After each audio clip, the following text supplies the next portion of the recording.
أعوذ بالله من الشيطان الرجيم بسم الله الرحمن الرحيم السلام عليكم ورحمة الله وبركاته الحمد لله والصلاة والسلام على رسول الله وعلى آله وصحبه ومن والاه سبحانك لا علم لنا إلا ما علمتنا إنك أنت العليم الحكيم رب اشرح لي صدري ويسر لي أمري واحلل عقدة من لساني يفقه قولي الحمد لله الذي هدانا لهذا وما كنا لنهتدي لولا أن هدانا الله اللهم انفعنا بما علمتنا وعلمنا ما ينفعنا وزدنا علما ربنا يسير ولا تعسير وتمم بالخير ربي زدني علما آمين يا رب العالمين. Assalamualaikum Ustaz.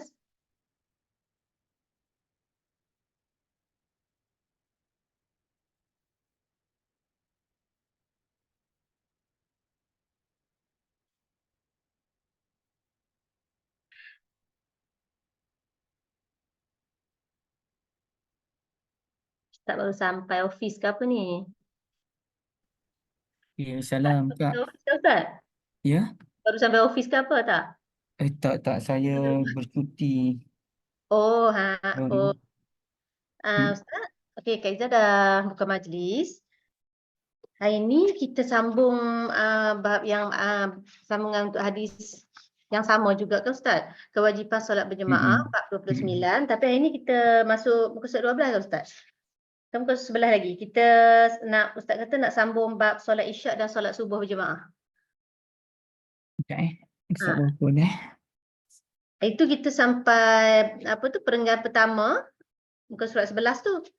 Dalam surat 11. Tapi tajuk yang Ustaz bagi tahu nak sambung tu tentang solat isyak dan solat subuh tu pada muka surat 12. Muka surat 11 lagi. Masih 11. Okey. Silakan Ustaz. Okey, alhamdulillah bin nasta'in. Allahumma salli ala Muhammad wa ala ali Muhammad. Lupa bagi salam. Assalamualaikum warahmatullahi wabarakatuh. Kak Liza, Kak Syida dan Ibu, saya minta maaf ya, saya kesihatan saya kurang baik. Jadi saya pergerakan tu agak lambat. Dan saya kalau saya tak dapat ni paling kurang sejam kita dapat kelas hari ni Kak Liza. Kalau saya okey, kita teruskan sampai sejam setengah. Tapi kalau saya rasa saya tak berapa nak okey, kita berhenti dalam sejam lah insya-Allah. Okey, baik. Jadi kita masuk dalam, dia masih hadis yang lama tu, tapi kita kena baca dulu hadis untuk ingat balik. Dan saya nak cari hadis ya.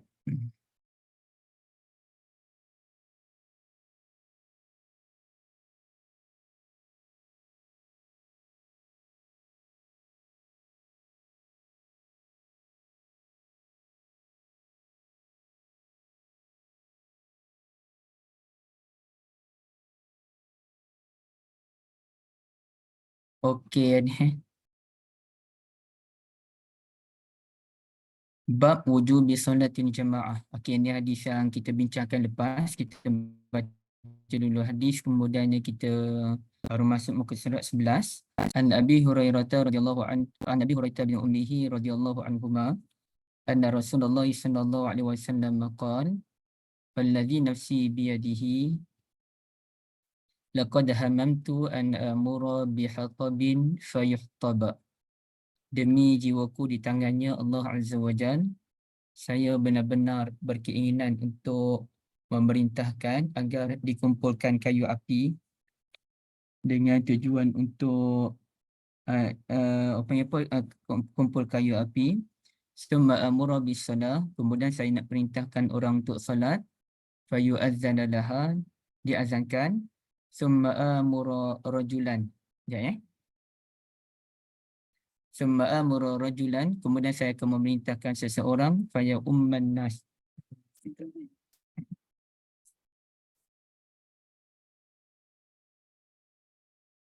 Summa amura rajulan, kemudian saya memerintahkan seseorang. Faya umman nas, untuk mengimami orang lain. Summa ukhalifa, Kemudian saya pun pergi ila rijalin kepada orang-orang yang tidak datang solat jemaah. Fa uharriqa alaihim buyutahum, dan saya akan membakar rumah-rumah mereka. Wallazi nafsi, ini ayat lain pula ya. Wallazi nafsi biyadihi azza wa jal. Ya, demi jiwaku di tangan Allah azza wa jal, law ya'lamu ahaduhum annahu yajidu arqan saminan. Kalaulah seseorang mereka tu tahu bahawa mereka akan mendapat daging yang berkualiti, yang berisi, atau mirmataini hasanataini, ataupun mendapat 2 anak panah yang cantik, la syahidan isya, pasti mereka akan mendatangi solatul isya. Okey, dan sekarang ni kita masuk muka surat yang kita dah bincang tentang apa hujah ulama yang kata solat, kita kan bincang adakah solat jemaah ni wajib ataupun tidak. Maka ada ulama kata wajib, ada ulama kata tak wajib. Okey, ada ulama, senang ceritanya, ada ulama kata fardu kifayah, ada ulama kata fardu ain, ada ulama kata sunnah muakkadah, kan? Ada 3 pendapat. Okey. Kalau mazhab kita Syafi'i ni, dan mazhab Syafi'i kata fardu kifayah. Mazhab Hambali kata fardu ain. Dan ada sebahagian ulama pula kata hukumnya adalah sunnah muakkadah ataupun sunat yang amat-amat dituntut.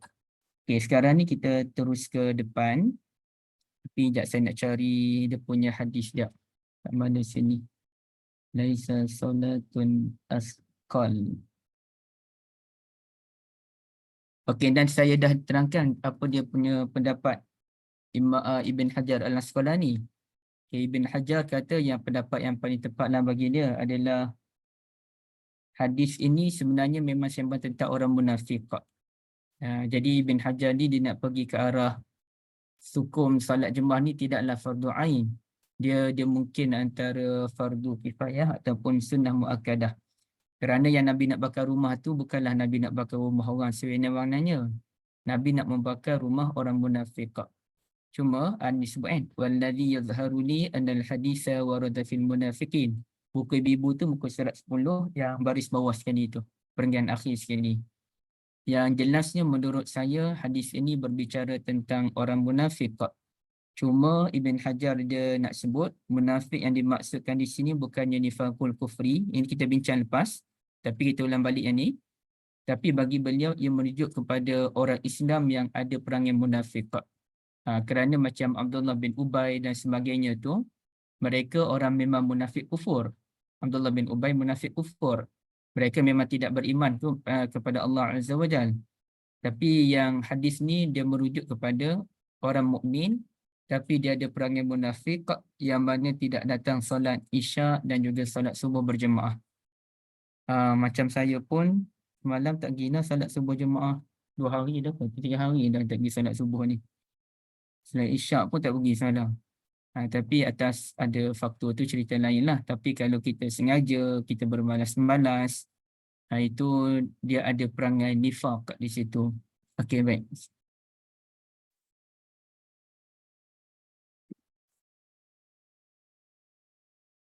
Okey, dalilnya adalah, ni Ibn Hajar pun sebut. Dalil yang pertama yang muka surat 11 atas sekali, laisa salatun asqala 'alal munafiqin minal isya'i wal fajar. Tiada solat yang lebih berat ke atas orang munafik berbanding solat isyak dan juga subuh. Ibu kena tengok ingat tak saya sebut dulu urutan solat bermula dengan zuhur kan, berakhir dengan subuh. Inilah dalil menunjukkan subuh tu dia urutan akhir. Sebab tu Nabi sebut minal isya'i wal fajar. Kalau subuh tu yang awal, pasti hadis itu berbunyi laisa salatun asqala 'alal munafiqin minal fajri wal isya'. Minal fajar wal isya'. Tapi oleh kerana solat subuh ni adalah solat yang kelima mengikut urutan, bukan mengikut ranking keutamaan ya, tak, mengikut urutan. Dia mula dengan zuhur, asar, maghrib, isyak dan subuh. Okey, jadi kata Ibn Hajar, hadis ini menunjukkan bahawa orang yang dimaksudkan di sini adalah li'anna hadzal wasfi la'ikum bil munafiq la bil mu'minin kamil. Hadis ini menunjukkan sifat munafik, bukannya sifat mukmin yang sempurna. Cumanya yang dimaksudkan di sini adalah nifaqul maksiyah la nifaqul kufri. Ia merujuk kepada nifaq maksiat, bukannya nifaq yang kufur. Okey, kenapa Ibn Hajar kata ia merujuk kepada nifaq maksiat bukannya kufur? Kerana kata Nabi SAW, la yashhaduna al-isya' fil jami', mereka tidak menghadiri solat isyak berjemaah, ataupun la yashhaduna al-jama'ah, mereka tidak mengerjakan solat berjemaah, menunjukkan mereka solat, cuma mereka tidak pergi solat berjemaah sahaja. Orang yang solat ni pastilah orang yang beriman kepada Allah Azza wa Jalla. Cuma oleh kerana mereka tidak pergi solat berjemaah, ada perangai munafik dalam diri mereka. Itu dia punya dalil. Dan kalau kita lihat ada satu riwayat yang lain daripada Abu Hurairah tu, yang bawah sekali, summa ati qauman yusalluna fi buyutihim laysat bihim illatun. Kemudian saya akan jumpa mana-mana orang yang solat di rumah padahal tidak ada sebab pun untuk mereka tidak datang ke masjid. Jadi ini menunjukkan bahawa orang yang tak datang solat isyak dan subuh berjemaah ni memang orang beriman pun. Mereka solat di rumah mereka. Kalau munafik, mereka tak datang, mereka memang tak solat dah. Kerana mereka memang bukan orang beriman pun. Tapi ini cerita orang yang beriman kepada Allah Azza wa Jalla. Mereka hanya solat di rumah tanpa ada sebab untuk tidak datang ke masjid. Inilah orang yang dikatakan ada sifat nifaq, yakni nifaq maksiyah, bukannya nifaq kufur. Okey.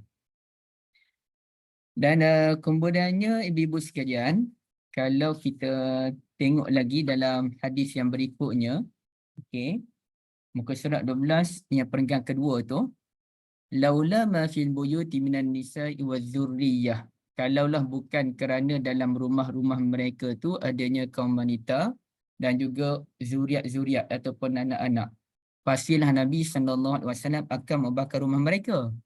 Okey, jadi dia gini, kalau betul lah Nabi nak kena bakar rumah mereka, tak kira dah.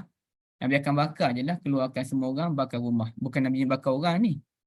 Nabi nak bakar rumah. Walaupun ada ulama kata bakar orang sekali. Tapi itu mustahil sebenarnya. Tapi bakar rumah.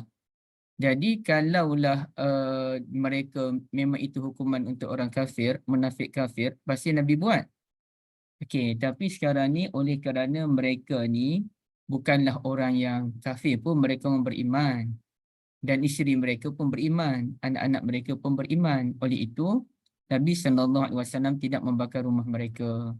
Okey, jadi itulah ceritanya. Dalil, mudah ceritanya, dalil yang digunakan, inilah dalil-dalil yang digunakan oleh Ibn Hajar menyatakan Nabi SAW nak membakar rumah orang-orang beriman yang tidak pergi solat berjemaah. Tapi Nabi buat ke Nabi tak buat? Kenapa Nabi tak buat? Kerana ialah kalau bakar rumah ni melibatkan kerugian yang lebih besar. Kemudiannya adanya orang lain dekat rumah tu, bukannya rumah dia sahaja. Dan benda tu mungkin bersifat, kata sebagian ulama, kan kita bahas yang lepas, satu peringatan yang tegas daripada Nabi SAW, jangan main-main dengan solat jemaah, ya, kerana itu lambang kekuatan orang yang beriman kepada Allah. Okey, dan sebagainya. Dan kemudiannya ibu-ibu yang dirahmati Allah sekalian, kalau kita tengok ke depan lagi, okey, ni hujah ulama lagi.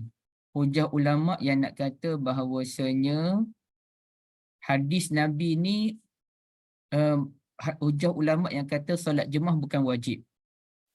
Sekarang kita kan bincang solat jemaah ni wajib ke tak. Kita dah datangkan 8 hujah yang diberikan oleh ulama bahawasanya solat jemaah ni tidak wajib. Tapi itu pun macam-macam ulama bahas balik. Dan sekarang ni kita tengok yang ke-9 pula, hujah yang ke-9.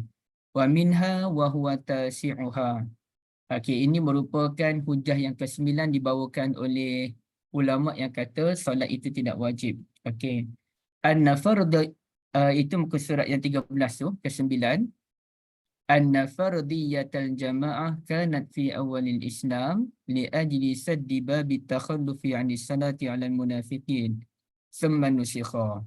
Okey. Sebenarnya kefarduan solat jemaah ni dia hanya berlaku pada awal-awal Islam je. Tujuannya apa dia? Untuk menutup ketidakhadiran orang munafik. Jadi Nabi SAW mewajibkan jemaah tu hanya peringkat awal Islam. Tujuannya untuk mendidik masyarakat Tujuannya supaya orang tidak bermain-main dengan solat jemaah. Summa nusikha, kemudian kewajipan itu dipinda ataupun dimansuhkan oleh Allah Azza wa Jalla. Jadi itu hujah mereka. Dan dalilnya adalah Nabi SAW tak buat pun bakar rumah tu, mereka sebut. Pada peringkat awal betul Nabi tegas, tapi kemudian Nabi tak buat pun benda-benda yang demikian. Okey, jadi itu dalil menunjukkan bahawa solat itu tidak wajib, dan mereka kata apa dia? Wa yadullu 'ala an-naskhi al-ahaditsul waridah fi tafdhi salatil jama'ati 'ala salatil fardhi. Kerana ada hadis yang menyatakan solat jemaah lebih utama daripada solat sendirian sebanyak berapa ibu-ibu? Solat jemaah lebih utama? 27 kali. 27. Ada kata 27, ada 25. Okey, lebih baik 27 kali ganda ataupun 27 darajat. Ada hadis kata lebih baik 27 darajat ataupun 25 darajat. Ada hadis kata lebih baik 27 kali ganda ataupun 25 kali ganda. Okey. Apabila Nabi SAW menyatakan solat jemaah lebih afdal, lebih baik daripada solat sendirian 25 kali ganda, bermakna solat sendirian tu ada keutamaan lah. Betul tak ibu-ibu? Contohnya kita kata macam ni lah. Kita katakan kereta contohnya. Kereta ni kita tak sebutlah nama-nama kereta. Kereta A lebih baik daripada kereta B daripada sudut handling dia. Kita nak handle dia tu lagi senang. Okey, kereta A lebih baik daripada kereta B. Adakah itu bermakna kereta B tak ada kebaikan? Tak kereta B pun ada kebaikan.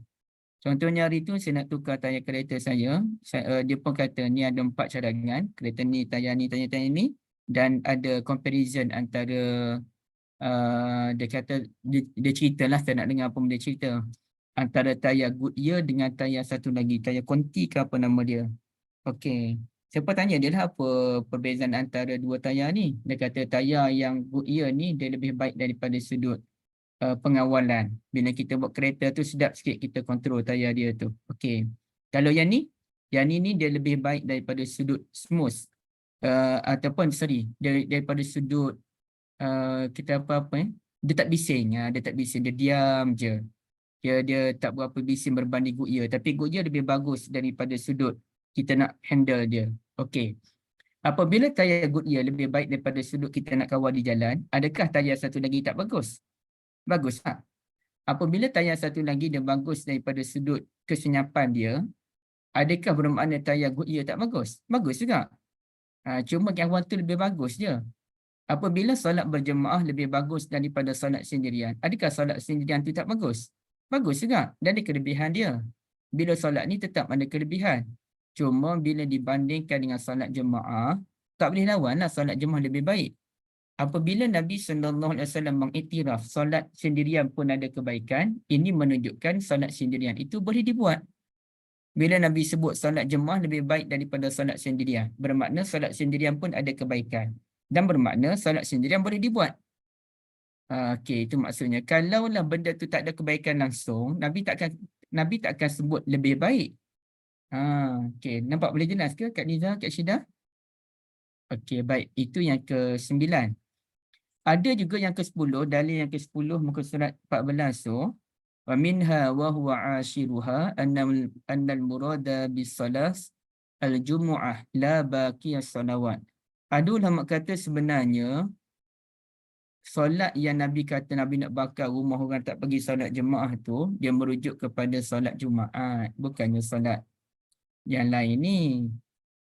Solat-solat yang lain tu tak wajib pun jemaah, Jumaat je yang wajib jemaah.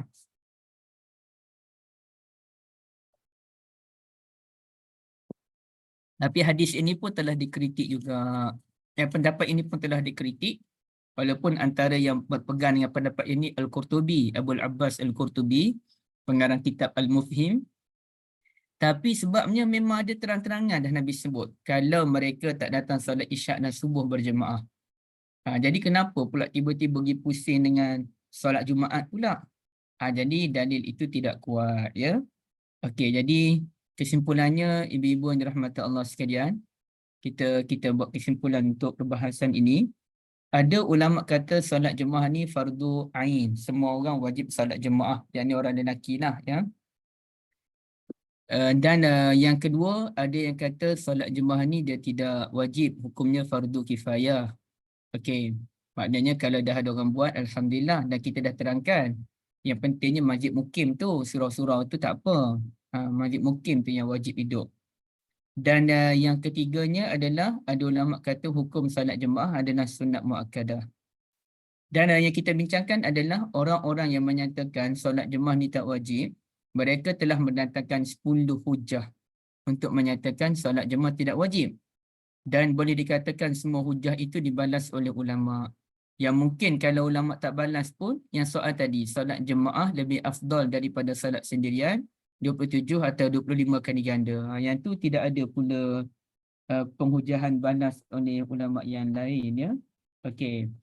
Dan kemudiannya kita perlu faham bahawa apabila ulama menyatakan seperti Hambali, apabila ulama menyatakan solat jemaah ni wajib ain, bukanlah bermakna kita bukanlah bermakna kalau tak solat jemaah maka tak sah.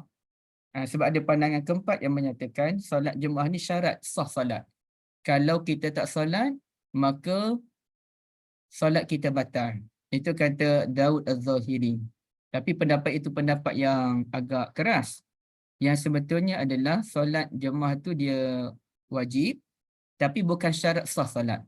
Itu kalau Hambali lah. Hambali kata solat jemaah memang wajib ain.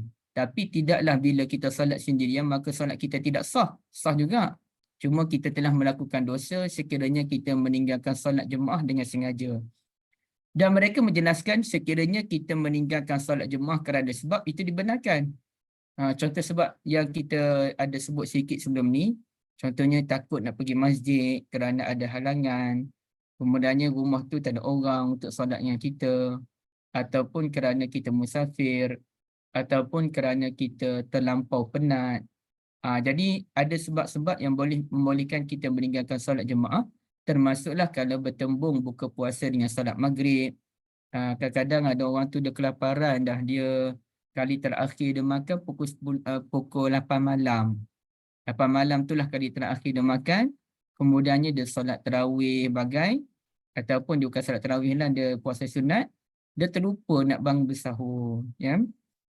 Dia tak terbangun sahur, bangun-bangun dah subuh. Jadi dia nak puasa, dia pun puasa. Bayangkan pukul 8 malam lagi dia dah berhenti makan 8 malam lagi. Okey, kemudiannya dia pun tak bersahur, dia terus puasa. Kalau pukul 8 pagi tu dah kira 12 jam tu. Memang kalah geng-geng IF ni kalau dengan dia ni. Jadi dia puasa je sampai bila berbuka puasa tu dia kelaparan sangat, memang dia nak makan. Tapi bila dia makan tu dia ready dah, dia nak pergi solat maghrib berjemaah. Dia bawa makanan pergi ke surau untuk lepas makan ni kira boleh solat maghrib jemaah lah. Tapi tengok-tengok surau tu lepas azan je terus solat maghrib. Dia ni bila azan je dia pun buka lah makan, dia makan. Tapi rupa-rupanya surau ni lepas azan je terus iqamat. Dia tak tunggu dah. Jadi menyebabkan kawan tadi terlepaslah solat maghrib berjemaah. Mungkin terlepas semua rakaat, mungkin terlepas 2 rakaat. Jadi kata ulama Hambali tak apa. Kalau macam tu sebab kita beramal dengan hadis Nabi, kalau bertemu makan dengan solat, makan dulu. Kalau kita berhajat kepada makan. Kalau berhajat pada makan lah. Kalau tak berhajat, kita solat dulu. Okey. Maknanya ada keringanan yang dibawakan oleh ulama, walaupun mereka menyatakan wajib, keringanan-keringanan tu ada. Bukannya terlalu keras sebagaimana Daud Az-Zahiri. Ya. Dan punca mereka ni bersungguh sangat dengan solat jemaah kerana ia merupakan syiar dalam agama. Bila ia syiar dalam agama, kita tidak boleh bermain-main dengan syiar dalam agama. Sebab itu ada sebahagian ulama menyatakan solat raya pun wajib. Kenapa solat raya wajib? Kerana dia syiar dalam agama. Bukankah solat yang wajib tu 5 je? Memang solat yang wajib tu 5. 5 tu solat wajib harian. Yang confirm. Tapi yang solat raya ni dia wajib tahunan. Jadi dia ada pula begitu ibu-ibu sekalian. Adalah macam-macam lah hujah ulama dalam bab ini. Okey. Baik. Kemudiannya ibu-ibu yang dirahmati Allah, sekarang ni kita masuk dalam bab yang lain. Sekejap ya. Ini cerita tentang macam mana kalau orang buta ni. Orang buta adakah mereka wajib untuk datang solatul jamaah? Jadi kat mana hadis dia ni? Dalam buku ke surat 16? Buku muka surat 16 lah. Cuma kat sini ni saya nak kena cari. Okey, sini jumpa dah. Yang Nabi sebut kan, muka surat 16 hadis tu, perenggan akhir sekali.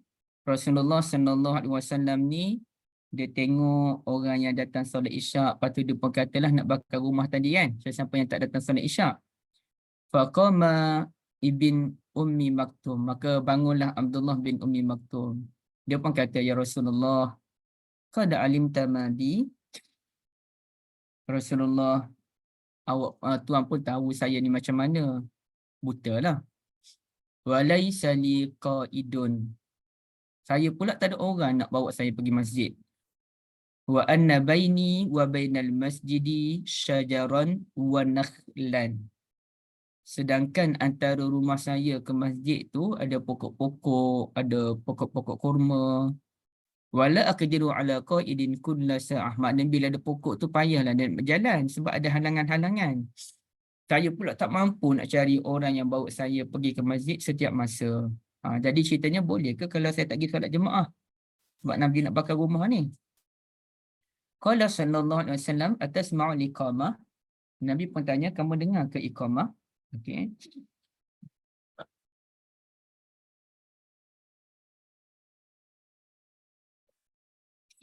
Kata beliau, na'am, ya saya dengar iqamah. Qala sallallahu alaihi wasallam fahdurha wa lam yurakhis lahu. Nabi kata, kalau macam tu kena pergi solat jemaah jugalah. Dan Nabi tidak memberikan keringanan kepada Abdullah bin Ummi Maktum. Okey. Ataupun dalam hadis yang lain kata Nabi, kamu dengar azan tak? Atas maul azan. Kata dengar, fa'tiha walau habwan, maka kamu kena pergi walaupun kena merangkak sekalipun. Jadi inilah dalil yang digunakan oleh ulama, kata wajib solat jemaah ni. Sampaikan Abdullah bin Ummi Maktum pun Nabi suruh pergi juga walaupun dia buta. Okey. Itu dalil yang kuatlah digunakan oleh ulama tentang wajibnya solat jemaah. Okey. Dan sekarang ibu dan rahmat Allah sekalian, tapi ulama pun kata juga, ulama membuat satu penjelasan. Mana dia sebut? Kat sini ni, tapi ibu-ibu kena tengok di sini. Atas sini sikit, muka surat 17 tu perenggan yang kedua tu. Adapun dalam riwayat. Okey. Wa qad hamalahul ulama, yang ketiga, perkara ketiga. Para ulama memahami hadis ini dengan maksud la yashukku alaihi tasarrufu bil masyi wahdahu kakathirin minal umyan. Ya. Saat itu Abdullah bin Ummi Maktum tidak menghadapi kesulitan untuk berjalan seorang diri menuju ke masjid sebagaimana orang-orang buta yang lain. Oleh Nabi tahu rumah Abdullah bin Ummi Maktum ni kat mana. Dan Nabi tahu sekadar Abdullah nak pergi ke masjid tu ada pokok-pokok sikit je, dia tidak menghalang pun Abdullah bin Ummi Maktum untuk pergi salat berjemaah. Oleh kerana Nabi tahu keadaan rumah dia tu, Nabi kata untuk kamu memang kena pergi jugalah. Tapi adakah sahabat Nabi dulu ingat tak Iqbal bin Malik yang dia ajak Nabi pergi ke rumah dia untuk salat sunat tu? Ingat ke? Okay. Iqbal pun dia ada masalah pandangan mata, dia pun tak dapat pergi salat jemaah. Dan Nabi, adakah Nabi sebut kamu dengar azan tak? Kalau dengar azan kena pergi salat jemaah juga. Dia kata tak dengar azan. Bermakna untuk Iqbal bin Malik, Nabi tak tanya pun Iqbal bin Malik kamu dengar azan ataupun tidak. Okey, jadi bila Iqbal kata saya ni buta, lepas tu nak pergi masjid tu macam-macam halangan, payah jalan dia, boleh ke kalau saya tak pergi solat jemaah? Maka Nabi pun okey, tak ada masalah. Dan boleh tak kalau Rasulullah datang ke rumah saya untuk solat sunat di rumah saya, nanti saya nak solat di tempat Rasulullah solat tu. Kata boleh, tak ada masalah kan? Okey. Jadi ini menunjukkan kalau orang buta tu bermasalah pergi masjid, maka tak wajib. Abdullah bin Ummi Maktum ni rumah dia jauh tak dengan masjid? Agak-agak ibu-ibu lah. Rumah dia jauh ke dekat? Kalau jauh ataupun dekat, apa hujah dia? Sebab dia dengar azan, suara azan. Okey. Macam mana, Kak? Tak jauh sangat sebab dulu mana ada speaker, Ustaz. Maknanya bila dia dengar azan, rumah dia dekat je dengan masjid kan? Ya. Kalau jauh tak dengar dah dengan tak ada speaker kan. Okey, jadi menunjukkan rumah Abdullah bin Ummi Maktum ni dia tak jauh pun. Sebab tu Nabi suruh pergi juga. Okey, tapi rumah Isban tu dia jauh. Dia ada halangan. Tambah-tambah kalau banjir lagi payah. Kalau hujan lagi payah. Okey, itulah menunjukkan bahawasanya cerita Abdullah bin Ummi Maktum tu dia merujuk kepada kes yang sesuai dengan dia sahaja. Okey. Kalau timbul persoalan, kalau ibu tengok muka surat 18 yang hujung bawah-bawah sedikit tu kan.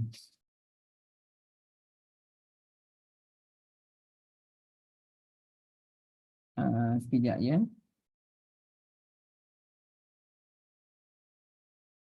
Okay. Dia timbullah perbahasan kenapa Nabi SAW khususkan solat isyak dan solat subuh. Okay. Kata dia, ni ada ayat di sini. Ini akhir ayat muka surat 18 dan awal ayat 19. Dia kalau subuh, kalau solat zuhur, orang boleh ada alasan kerja. Solat asar pun orang ada alasan kerja. Okey. Amal asran fadhahir. Dia sebut. Mana ni.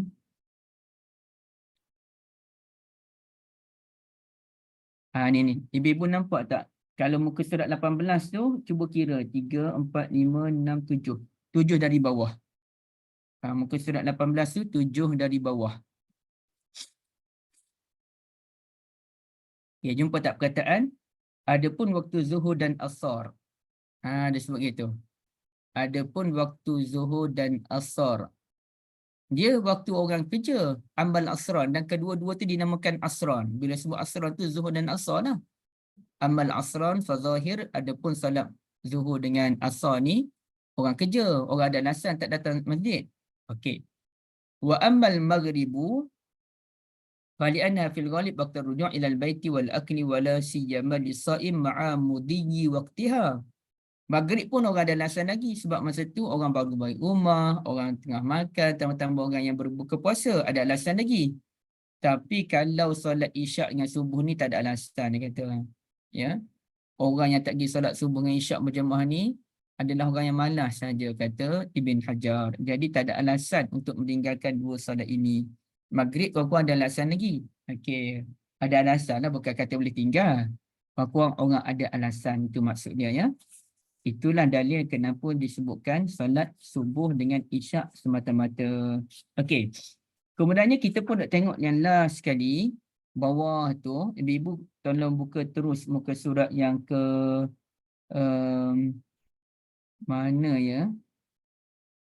Okey, saya cari muka surat ni. Muka surat 23. Yang hadis dia tu. Law anna ahadahum. Saya nak cari usaha ni.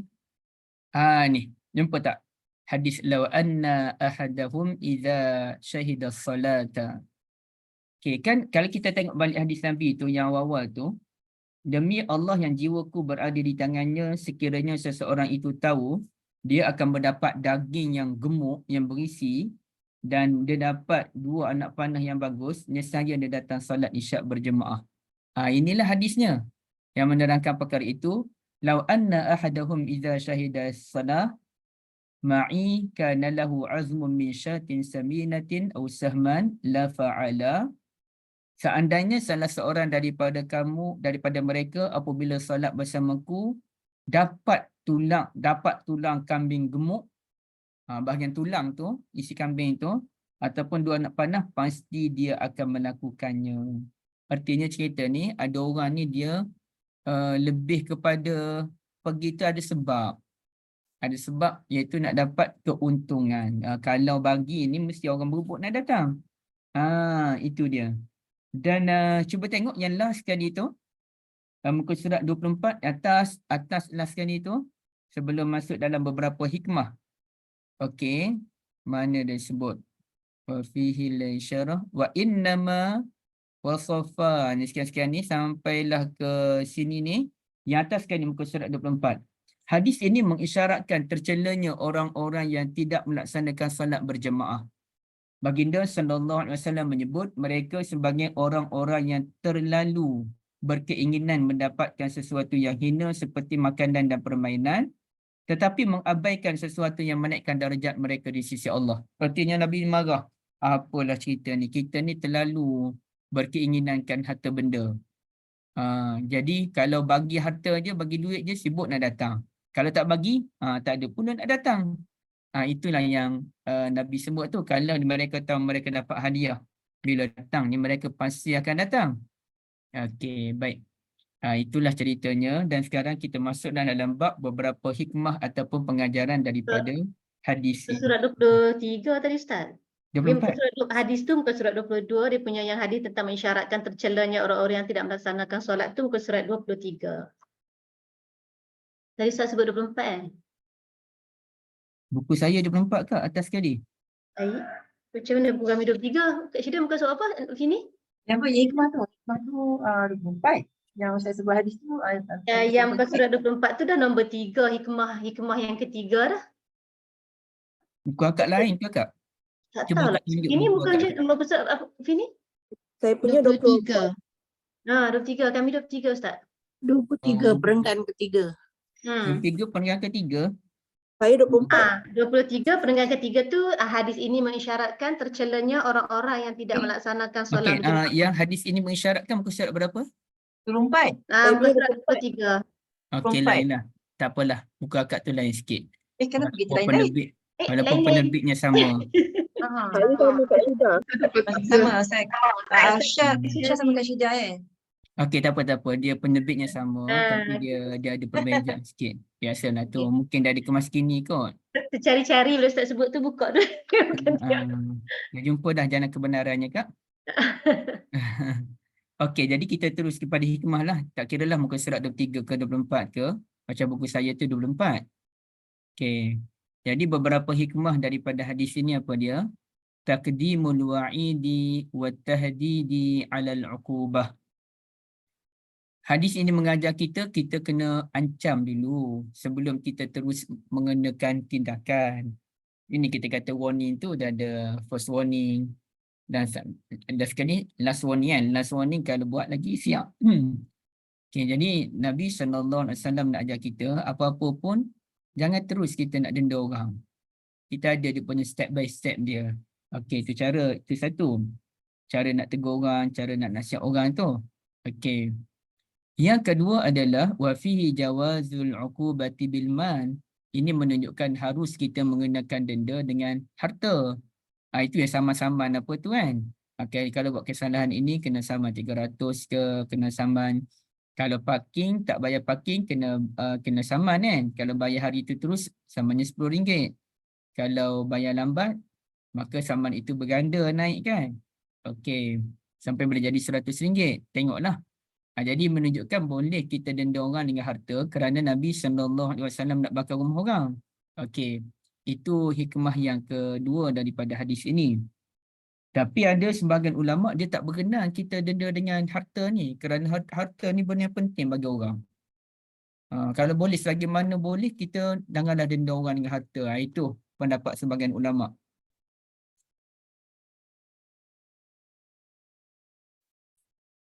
Bahkan tambah-tambah kalau ia melibatkan contohnya apa dia? Dia melibatkan soal kalau orang pinjam kan. Contohnya pinjam buku di perpustakaan. Kalau lambat pulang kena bayar denda kan. Setengah ulama kata terjadi riba. Sebab sepatutnya pinjam denda dia kena hantar je lah. Ataupun kena denda yang lain bukannya denda duit. Setengah ulama kata jadi riba pula. Jadi saya pun tak pandai dalam bab ini. Cuma asasnya boleh denda dengan harta. Cuma jangan sampai menyusahkan orang kerana harta tu amat penting bagi seseorang. Harta ni penting untuk kita kan. Tanpa ada duit kita susah hidup kita bila tak ada duit ni. Dengan kita macam-macam benda yang diperlukan. Okay. Setengah orang tu RM10 pun sangat bernilai bagi dia. Setengah orang tu RM5 pun dia, ya Allah, dia hargai sangat. Orang kaya mungkin dia biasa-biasa je, dia main juta-juta. Okay, baik. Yang ketiganya, wa fi jawazu akhdhi ahli al-jara'im ala ghirratin. boleh kita mengambil tindakan ke atas pelaku-pelaku penjenayah ini secara mengejut. Okey, macam Nabi tadi, Nabi kata Nabi nak tinggal solat, Nabi ni bakar rumah orang. Walaupun Nabi tak buat begitu, itu Nabi kata keinginan Nabi nak buat demikian. Artinya boleh kita melakukan tindakan secara mengejut. Okey. Kemudiannya yang keempat, isy'ar bi annahu taqaddam minhu zajruhum 'anit takhalluf bil qaul. Nabi SAW pernah mencela seseorang itu dengan lisan mereka. Terdapat kesan bahawa Rasulullah pernah mencela mereka melalui lisan baginda. Artinya boleh kita marah, kritik orang tu dengan lisan sebagaimana dilakukan oleh Nabi Muhammad SAW. Dan kemudian banyak lagi lah hadis ini, ibu sekalian, yang bahas panjang lebar tu. Yang nombor 4 tu panjang lebar lah, dia panjang, dia kupas. Rasanya tak perlulah kita nak tengok semua. Okey, baik. Yang kelima tu dia setelah lama tu baru datang kelima. Yang kelima tu mana tak tahu ni. Tapi imam atau wakil untuk boleh kalau tidak datang solat jemaah apabila alasannya untuk cari orang yang tidak solat berjemaah. Ni. Wa fihi rukhsah, maknanya imam dan pembantu imam pun kadang-kadang boleh tinggal solat jemaah jika ada kerja yang lebih penting lagi. Antaranya mencari orang lah buat serbuan tu kan. Okey. Dan ini pun menjadi dalil lah kepada ulama kata tak wajib. Kalau wajib pastilah Nabi takkan tinggal solat. Nabi ni sampai nak tinggal solat sebab nak cari orang tak solat jemaah. Okey. Dan juga ini juga menunjukkan bahawasanya boleh seseorang yang kurang utama menjadi imam apabila seseorang yang utama tu tak ada. Contohnya Nabi bila tak ada, maka orang yang kurang utama dibandingkan dengan Nabi, Abu Bakar menjadi imam. Ataupun pernah dalam kes satu perang, bila Nabi SAW tak ada, maka Abdul Rahman bin Auf jadi imam. Masa itu Nabi sakit perut pada waktu subuh. Jadi ini menunjukkan boleh kalau orang level kedua, level ketiga menjadi imam. Apabila level pertama, level yang tinggi tu tak ada, imam tak ada pada masa tersebut kan. Okey. Tapi dia tengoklah macam mana. Dan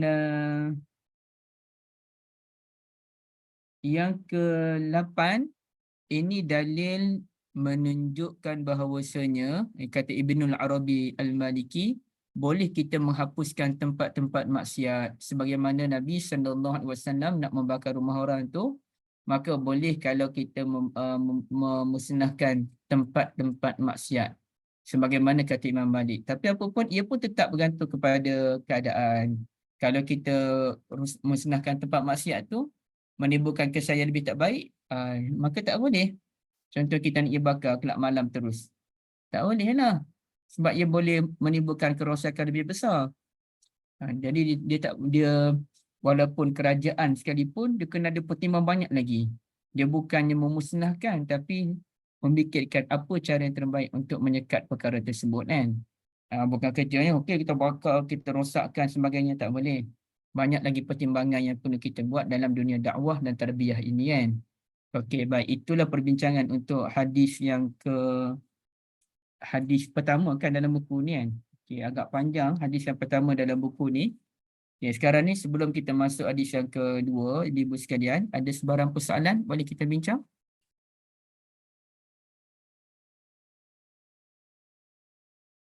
Ustaz, Kak Syida pernah dengar berkenaan dengan Setakat ni tak hadis. ada, Ustaz. Ada soalan? Kak Syida tengah cakap kat dia. Oh, ya. Dia lambat sampai ke Kak Niza. Oh ya, Ustaz, Kak Syida dengar kuliah satu kuliah dekat rumah hari tu. Ustaz cakap, dia kata berkenaan dengan hadis ni sebenarnya tak valid, macam tak boleh diamalkan, tak boleh sebab katanya tak sepatutnya, macam Ustaz cakap lah, perbahasannya banyak. Tapi berkenaan dengan hadis ni sebenarnya kata salah Kak Syida, dia kata hadis tu tak pakai ke tak apa, Ustaz, saya dah lupa dah. Masa tu perbincangan dengan hadis-hadis juga lah, kadang-kadang macam tu je lah, sebab perbincangan tu kaum lelaki yang hadirkan kelas tu. Tapi dengar tu macam pernah dengar dia kata yang hadis ni sebenarnya tak boleh dipraktik. Betul lah tak boleh dipraktikkan, tapi ada masalah. Hadisnya ni, Sebab kita bincang dengan drama apa, dia kata kita pernah bincang dengan Ustaz berkenaan lah berkaitan hadis tu macam tak sahih ke, tak nanti kita semula dengan Dr. Rahman, nanti Dr. Rahman bincang Ustaz semula nanti. Sebab kita pernah bincang siapa yang Ustaz apa yang sebut Kak? Ustaz Wanji. Okey. Dia dah ginilah ibu-ibu sekalian. Dalam bab hadis, apabila hadis itu keluar daripada Bukhari dan juga Muslim, secara umumnya ulama memang terima tanpa sembarang persoalan. Itu satu. Yang kedua, meskipun demikian, tetap ada pengkaji-pengkaji yang mengkritik hadis Bukhari dan Muslim. Dan kalau kita tengok ulama semacam bersetuju dalam Muslim tu ada beberapa hadis yang bermasalah. Dan itu yang kita nak kena faham metodologi Muslim. Pakai panjang pula cerita dia.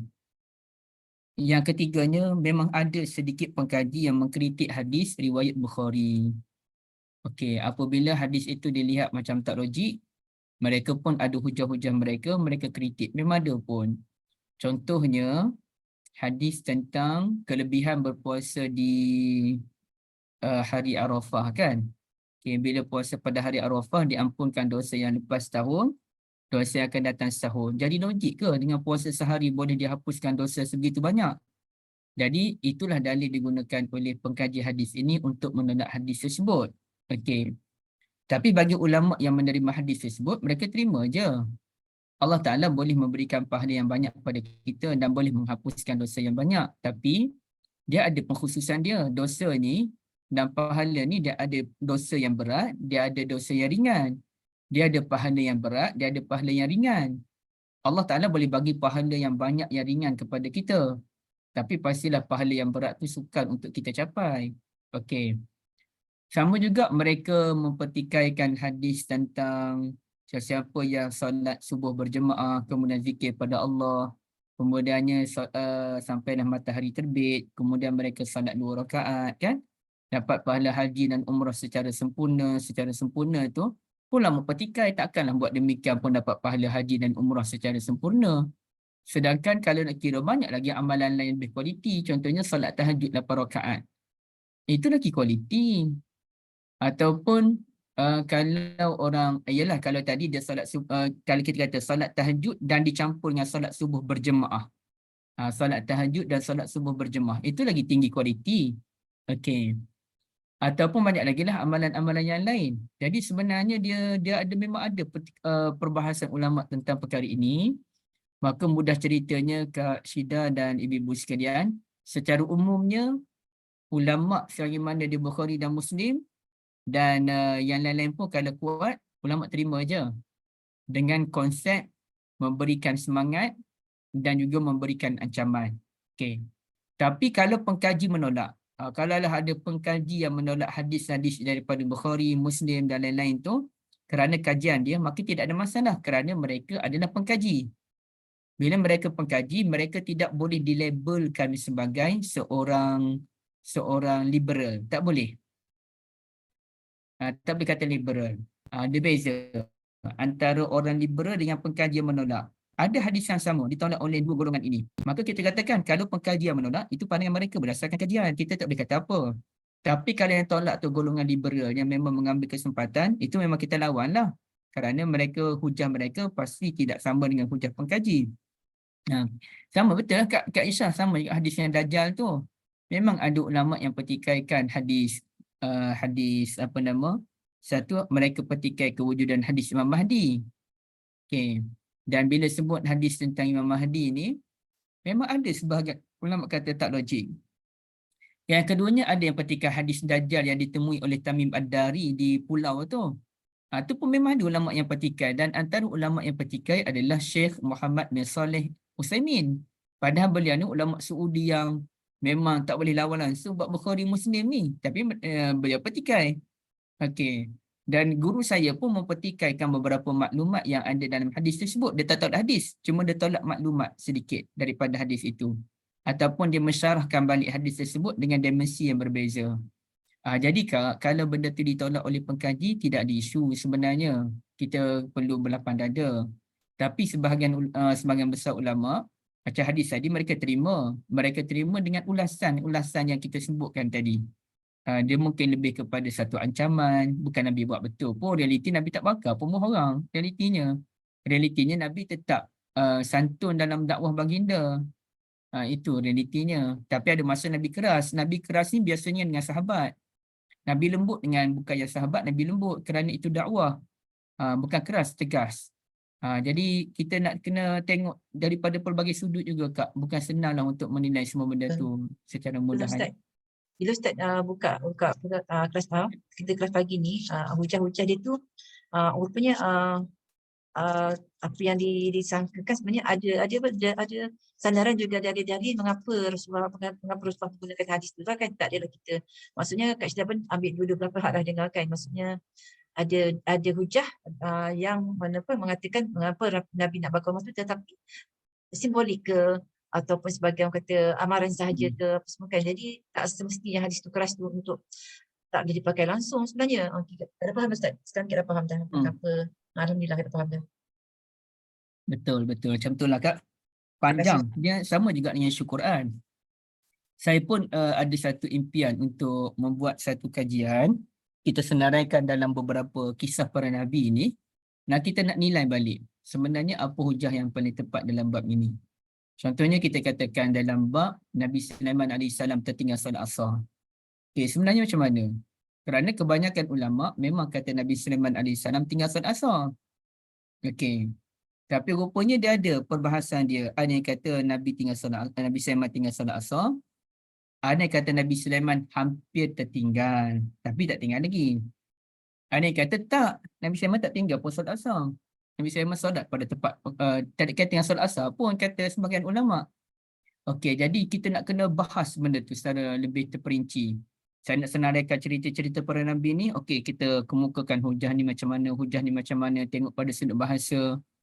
Okey, jadi maknanya dalam Quran pun ada perbahasan yang begitu panjang dan rencam sebenarnya. Termasuk kalau ulama bincang tentang kedudukan syurga dalam suratul Rahman kan. Allah Ta'ala sebut wa min dunihima jannatan, dan kebanyakan ulama bila sebut dun ni benda yang lebih bawah. Wa min dunihima jannatan, dan syurga yang bawah daripada syurga tadi, ada lagi dua syurga yang bawah sikit. Okay, nampak Daripada syurga yang disebutkan dalam ayat waliman khafa maqama rabbih jannatan, ada lagi syurga yang lain, dua syurga yang lain lebih bawah daripada syurga tadi. Okey. Tapi saya pun dengar ulasan daripada Ustaz Syahari, beliau bersumberkan daripada Nu'man. Ustaz Nu'man kata bukan. Wa min dunihima jannatan bukanlah menunjukkan syurga yang bawah. Tapi dun ni artinya selain. Dan selain daripada dua syurga yang disebutkan tadi, ada lagi dua syurga yang lain. Dan bagi beliau syurga itu lebih tinggi. Dan bila saya pun buka dalam beberapa tafsir, ternyata memang ulama-ulama dulu pun ada bincang dah benda ni. Dan memang dah ada seorang dua orang ulama menyatakan wa min dunihima merujuk kepada syurga yang lain yang lebih tinggi kedudukan dia. Jadi benda tu best sebenarnya. Jadi bila benda tu khilaf ulama, di peringkat kita tak perlu melibatkan diri dengan khilaf sebenarnya. Tapi siapa yang nak belajar tu, alhamdulillah dia belajar untuk dapat ilmu je lah. Tapi secara umumnya kita terima je lah mana-mana kan. Kalau orang kata macam tu kita terima, kata macam ni pun kita terima selagi mana tidak melibatkan akidah. Okey, itulah Kak. Macam hadis tadi. Ada orang tolak hadis tadi. Tak apalah, itu pandangan dia. Ada orang terima hadis itu. Itulah pandangan majoriti ulama. Jadi adakah pandangan majoriti ni mesti betul? Tak semestinya juga. Logiknya pandangan majoriti ulama lebih betul. Tapi ada masa pandangan minoriti lebih betul. Jadi kita pun sebagai masyarakat awam, tak apalah, itu pandangan dia, ini pandangan majoriti ulama. Jadi saya nak buat pilihan. Kita pun nak ambillah pilihan yang mana, majoriti ke ataupun pandangan minoriti tadi. Itu pilihan yang boleh kita ambil. Allah alam, gitulah Kak Syida. Jazakumullah khairan. Terima kasih banyak. Terima kasih Ustaz. Tapi memang perbicaraan kelas tu memang bicara bab hadis Muslim. Okey. Ada soalan yang lain?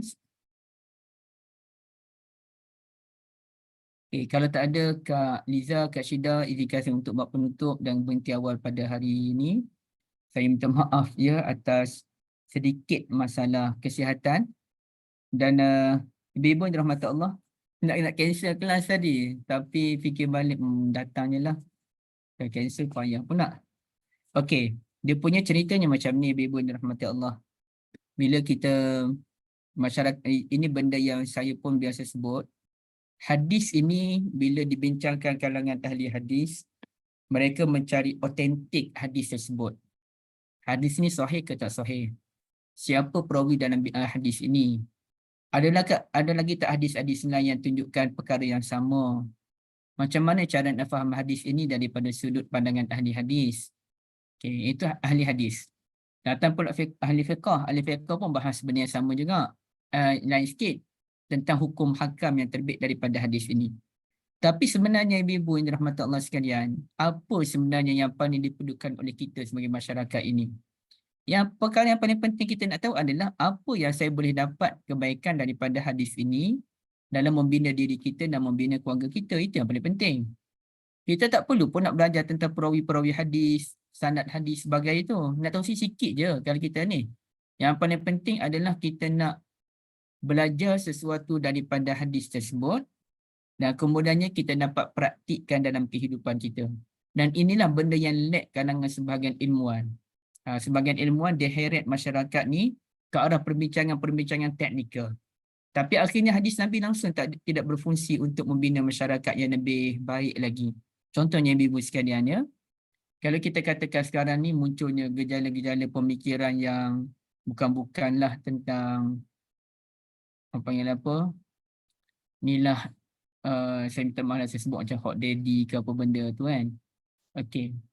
Jadi sekarang ni, ada tak kita menggunakan hadis untuk mengatasi masalah-masalah kebejatan tersebut? Jadi sepatutnya hadis Nabi berfungsi untuk menghadapi masalah-masalah tersebut. Okey. Ataupun baru-baru ni sahabat saya Dr. Khairul Nazrin, dia tanya apakah kajian dalam bidang hadis yang sesuai untuk dibahaskan pada masyarakat. Saya kata sekarang ni masyarakat menghadapi masalah tekanan mental. Budak-budak muda pun tekanan mental yang tinggi sebenarnya. Mereka terpengaruh dengan kehidupan influencer yang kaya raya. Apalagi sebagai influencer ni penipu je pun. Mereka bukan kaya sebagaimana yang digambarkan pun. Tapi anak muda terpengaruh. Jadi membuatkan tekanan mental mereka tu dan mereka sampai nak tinggal belajar dan sebagainya. Termasuk pelajar universiti. Ada 1 tahun tu pelajar-pelajar universiti ni ditarik untuk jadi ahli apa panggil? ML tu apa? Lupa dah. LM ke Ustaz? Apa? MLM. Marketing dan marketing. Lupa istilah dah lama sangat tersebut. Jadi akhirnya mereka berapa ramai yang tak masuk kelas, yang berhenti belajar kerana MLM, kekayaan. Tadi saya kata pada sahabat saya tadi, boleh tak kalau akhi buat satu kajian hadis, bagaimana Nabi SAW mengatasi masalah mental? Saya ada kan macam contoh sahabat Nabi pergi pujuk seorang wanita yang menangis di kubur, sabarna isbiri. Okay, jadi hadis-hadis Nabi itu kita kumpulkan, inilah cara Nabi mengatasi masalah mental. Dan saya juga ada bincang dengan sahabat saya lain, kita nak buat projek buku. Dan sebenarnya projek tu nak bincang dengan Syafini, tapi sampai sekarang mesyuarat tu tak dibuat. Iaitu bully dalam kes bully. Macam mana ayat Al-Quran mengatasi isu bully. Itu yang kita perlukan. Macam mana cerita-cerita Al-Quran tentang bully ni dan macam mana kita nak mangsa bully apa yang perlu dibuat dan pembuli ni apa benda yang perlu diingat. Sebenarnya Al-Quran tu dah ada benda-benda demikian. Tinggal lagi kita nak cari kat mana. Macam mana kita nak faham dan praktikkan benda tu. Jadi benda-benda macam ni ibu sekalian, Al-Quran dan hadis berfungsi untuk menyelesaikan masalah umat. Itu yang sepatutnya kita pelajari. Cuma kelas kita ni kita belajar lah yang teknikal je sikit-sikit sebanyak. Yang ilmiah tu sikit sebanyak kita belajar. Cuma lebih sebenarnya adalah cara penyelesaian masalah menggunakan Al-Quran dan juga hadis Nabi SAW. Saya minta maaf je kalau ada masalah penyampaian yang kurang baik. Saya pun nak kena berehat dulu. Bimbang dirahmati Allah. Jadi kita berhenti di sini. Saya serahkan balik pada Kak Liza. Ya, Alhamdulillah Ustaz. Ustaz, syafakallah Ustaz. Moga cepat sihat tu dah banyak hari dah lama juga tu Ustaz tak sihat tu. Ustaz dah jumpa doktor ke? Itulah. Tak apa. Jadi terima kasih semua. Jazakumullah khairan. Kita akhiri dengan tasbih kafarah. Subhanakallahumma bihamdika asyhadu an la ilaha illa anta astaghfiruka wa atubu ilaik. Wassallallahu ala nabiyyina Muhammad wa ala alihi wa sahbihi ajma'in. Walhamdulillahi rabbil alamin. Wassalamualaikum warahmatullahi wabarakatuh. Terima kasih semua. Waalaikumsalam Terima warahmatullahi Ustaz tak boleh gantung kaki Terima Ustaz tu. kasih. Ya. Kaki Ustaz duk tergantung tu sakit. Oh, tak boleh gantung Kaki Ustaz lama-lama. lah tu. Terima Kaki kasih dia tak boleh gantung semua. lama-lama. Dia gantung sakit Ah, So dia tak kena luncur lah. tak selesa lah sebab tengah sakit nak mengajar kita tu. Itulah, yelah. Tak tahu tahu keadaan Ustaz macam mana ke tak apalah kan kalau Yalah, tapi kita pun faham. sebab dah janji dekat tu Okey yang ni dia sejam okey dah ni. okey. Terima kasih semua. Okey, InsyaAllah. terima Terima kasih semua. Jumpa besok. Terima kasih Kak Zee. Terima kasih Aisyah buka kamera. Sangat-sangat kami hargai antara kami berdua, tiga ni kan ramai. Alhamdulillah nampak muka-muka sahabat-sahabat semua. Keberkatan ilmu tu ada di situ. Nampak muka Ustaz, nampak muka anak murid dia, insyaAllah. Terima kasih semua. Kita jumpa lagi dengan sesi Ramadan, insyaAllah. Dengan itu, saya akan sesi kita lepas. Assalamualaikum warahmatullahi wabarakatuh. Waalaikumsalam. Ustazah. Terima kasih semua. Waalaikumsalam, Syida. Terima kasih Kak Asma. Jumpa lagi insyaAllah. Assalamualaikum. Terima kasih Faliza.